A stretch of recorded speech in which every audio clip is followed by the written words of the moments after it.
Good morning. Welcome back to the Broadcast Retirement Network. This is BRN AM for Wednesday, March 6th, 2024. And our top story today, we've got some 2023 tax prep tips. Joining me now to discuss this and a lot more, Scott Murray is a certified public accountant with the public accounting firm KBST&M. Scotty, it's great to see you. Thanks so much for joining us on the program this morning. Yeah, thanks for letting me be here. Yeah, well, this is, look, it's tax time. This is right up, Scott, this is right up your alley. First, let's start off. You're in the throes of doing tax returns for individuals, probably couples, businesses. How busy are you guys right now? We're swamped right now. This is our busy time of year. We do everything from individual returns, like you said, to businesses, S corps, partnerships, trust returns. So it all comes flowing through this time of year. Yep, yeah, you're putting in the time and effort, and we were talking before about emails and coming through. So a lot of work that has to get done Monday through Sunday, because I know you guys put in a lot of time and effort. Let's talk about. I want to talk about why things that people should think about as they're getting their returns prepared. First, why partner with a certified public accountant to do your taxes? A lot of people may want to file independently, individually. Maybe they have a CPA, maybe they don't. But why would you want to employ a CPA to do that, take that burden off of you? Well, as you know, the tax laws have gotten pretty complicated, and doing a tax return, it can be very tricky and intimidating to people. So we're here to help and make sure we take care of it, take advantage of any tax situation you might have, whether it's credits you might not know about or deductions. We know this stuff, so it could just be intimidating for people to do their own return. Even, I've had people with just W-2s and they're scared to do their return. So we're here to help. Yeah, and to your point, I always felt it very intimidating because I didn't want to trigger an audit. And again, I'm not a huge earner, so I don't know if I would fall under the IRS's jurisdiction in terms of what they're focused on. But I didn't want to make the mistakes. What are some of the, if you're thinking about doing it yourself, you mentioned some of the tax credits. What are some things that you don't get right? What if you lived in New Jersey but work in New York? That's one that I personally have dealt with. What are some of the things that stick out in terms of concerns or questions that people might have where they want to seek out a professional? Yeah, of course, there could be multi-state issues that get tricky that people might have to deal with. But other things that people get wrong, I think the most common mistakes that if you read articles are people don't put even their social security number correct on their return, and that can create all types of headaches for you. But and just people type numbers wrong. They type their W-2 numbers in wrong, and then you get a letter from the IRS saying you didn't do this right and you owe another $1,000 or something like that. And that can be scary when you get one of these IRS letters. So those are some of the more common mistakes that people do on their own. But I don't know, other than that, they just might not know if you own a business or something like that. You just might not know what you can deduct as a business owner, things like that. So yeah, there are a lot of different things that you could be missing on and missing out. I want to ask you about one credit in particular. There's a savers credit. I think people miss this one. If you put money towards a retirement plan and you meet a certain threshold, put money away for yourself or your children, that's one where people could really take advantage, and they probably miss. Especially for the lower income earners, that's one thing that's available to them. And also, I was going to say people, should always take advantage of taking advantage of 401k plans that their employers might offer as well. So, but the savers credit is something for lower income earners that's available, and that's something that this isn't known to a normal individual. That's why you would probably want a CPA to help you out. Yeah. To make sure you take advantage of some of these obscure things that you might not know exist. Yeah, absolutely. Scott, I want to take a very quick break. When we come back, we're going to talk more about some tax tips and what you need to be thinking about when you file your taxes. You're going to want to stay tuned right here on BRN AM.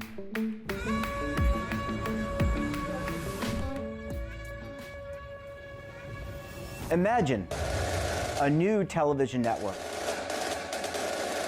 that will make you richer, healthier, and in control of your financial future.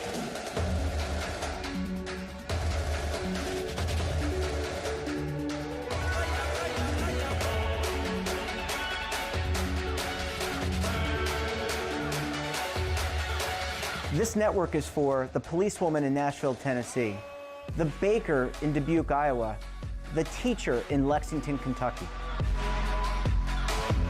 We want to make the idea of savings and retirement culturally relevant. But what do you see as a defining issue of the midterms? Especially for the smaller businesses. I mean, they are the lifeblood of the American economy.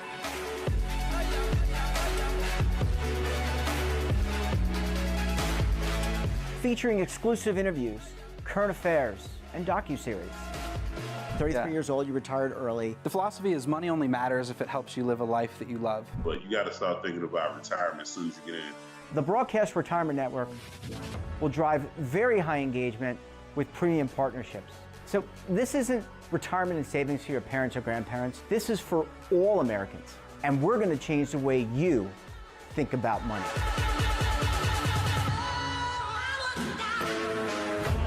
Welcome to the next frontier of retirement and savings. This is BRN, the Broadcast Retirement Network.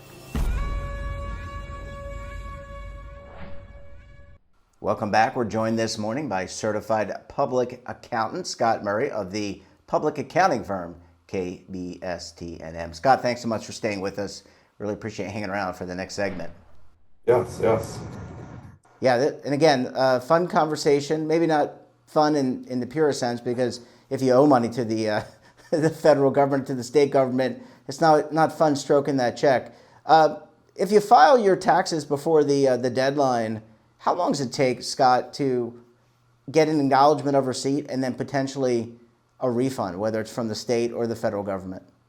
Yeah, these days it's probably if you do things by direct deposit, let's say you have a refund and you do direct deposit. I think right now, and it should be about a couple weeks when you see your deposit hit your bank account. Direct debits, within a couple, if you owe money and you do direct debit, they're going to take that money right away from your bank account in a couple days. Yeah, so it really depends. And if you mail a check, of course, that could take days before that clears. Yeah, and most people, I would imagine, do the e-file, where they file online. They file through it's secure, right? I mean, there's. Let's talk a little bit about that, because there's data privacy. A lot of people are concerned about privacy, but this filing method electronically, it's fairly secure. It's secure, and it's the best way to go, especially if you want your deposit to come a little quicker. If it could take several more weeks if you don't do the direct deposit method. And electronically filing your return itself is what the IRS is encouraging these days anyway. So, most tax softwares that are out there, TurboTax or what we use at our CPA firm, we try to do as many returns electronically as possible. Yeah, I mean, it just makes it easy. There's a way to track it, and there are we're required to at our CPA firm to electronically file where we can. Yeah, Scott, I want to ask you, if you're getting a refund, is now the right time to look at a W-4, which is what your deductions are you give your employer. If you're a W-2 employee, Scott, you file a W-4, and is now the time to take a look at your taxes and say, you know what, I need to change my deductions? Right, the W-4, you can do the W-4 at any time. Obviously, do it probably when you start your job, on day one, fill that out with your employer. But let's say at the end of the year, you had way too big of a refund, you can redo that W-4 and adjust what they're going to be taken out of your paycheck month or weekly or bi-weekly or whatever it is that the employer pays you back. And it goes the other way too. If you owe money, then you might want to have a little more withholding taken out each paycheck. So and you can adjust that as many times as you need to. Yeah, But it's key to get that right, because you don't want to owe a lot at the end of the year. You don't want to owe a lot at the end of the year. There could be penalties involved with that. And frankly, you probably don't want a big, some people like a big refund, but that just means you're leaving the money on the table during the year. So I think if you're in that break-even situation, that would be best. Yeah, well, people don't realize that you're basically lending money at a 0% interest rate to the federal government or the state government. They're kind of using your money. If you think about it in those terms, you really want to get that break-even point that you were talking about. Last question, Scott. I know we live in a digital world now. A lot of stuff available online. You can file electronically, but just remind us, how long do you have to keep your tax records for? So if I file electronically, how long should I keep that on my hard drive? Or if I print it out, how long should I keep that for? I think a general would be like probably like 7 years. And that should be good enough to keep those type of records. That's some things you have to keep longer. You can Google, there's a record retention type policy records out there that you can Google, and they kind of give you for various type of documents. So I would recommend doing that. That'll give you a list of what you should keep always forever, and there are things that you don't need to keep forever. Yeah, and if you work with a CPA firm like yours, I would imagine you guys keep records. Yeah, we have. Go ahead. Right, tax returns are kept basically around 7 years or so. We probably have some we probably have it longer than that. But we do keep your records for a certain period of time. But really, it's a responsibility of each client as well to keep their own records as well for a certain number of years. Yep, don't want to lose that, because if you need to reference it for whatever reason, that's good to have. For a lot Scott, of reasons, if you're buying a home or there's an IRS audit or something like that, you want to have those records available. Yeah, really good. And good point about buying a home, because they want to see your income. They're going to need to see tax returns. They're going to need to see W-2s. Really important to, which would, of course, would be in the tax return documentation. Scott, we're going to have to leave it there. Good luck with your tax season this year, and we look forward to having you back on the program again very soon. Yeah, thanks for having me. That wraps up this episode of BRN-AM. Have a topic of interest, someone you think we should talk to, drop us a line. And don't forget, for all the latest curated news and lifestyle, wellness, finance, tech, so much more all in one place, check out today's edition of our daily newsletter, The Morning Pulse. Want to search our archives, check out our latest content, then visit our website. Hey, we're back again tomorrow with another edition of BRN-AM. We'll have a very special guest, and again, another important topic. You won't want to miss it. Until then, I'm Jeff Snyder. Stay safe, keep on saving, and don't forget, roll with the changes.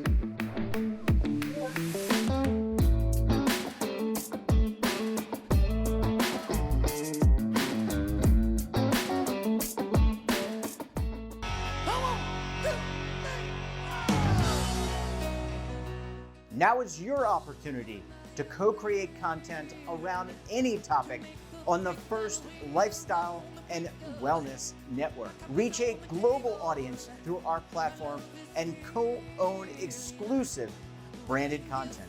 All of our programs are available on demand and also as audio-only podcasts, so you can take us on the go. Broadcast Retirement Network, available anytime, anywhere, and on any device.